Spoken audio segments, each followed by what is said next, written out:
Hi friends, welcome to சலாம் cooking channel. இன்றைக்கி நம்ம சேனலில் ரொம்ப டேஸ்டான தக்காளி சாதம் எப்படி செய்யலான்னு பார்க்கலாம்.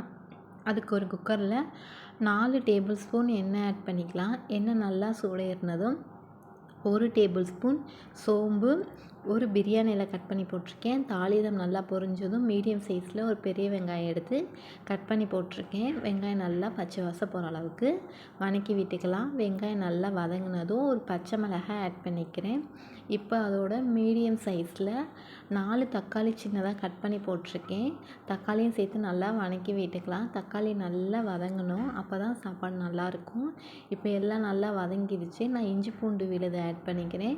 இஞ்சி பூண்டு பேஸ்ட்டோட 2 பட்டை, 2 கிராம்பு, ஒரு கல்பாசி போட்டு அரைச்சி வச்சுருக்கேன். இப்போ எல்லாம் நல்லா பச்சை வாசம் போகிற அளவுக்கு வதக்கி விட்டுக்கலாம். எல்லாம் நல்லா வதங்கினதும் மசாலா பவுடர் ஆட் பண்ணிக்கலாம். நான் 1 tablespoon garam masala add பண்ணியிருக்கேன். இன்னொரு tablespoon chilli powder add பண்ணியிருக்கேன். இப்போ மசாலானா நல்லா எண்ணெய் பிரிஞ்சு வர அளவுக்கு வதக்கி விட்டுக்கலாம். இப்போ எல்லாம் நல்லா வதங்கிருச்சு. இப்போது தேவையான அளவு உப்பு சேர்த்துக்கலாம். இப்போ உப்பு நல்லா கரையிற அளவுக்கு மிக்ஸ் பண்ணி விட்டுக்கலாம்.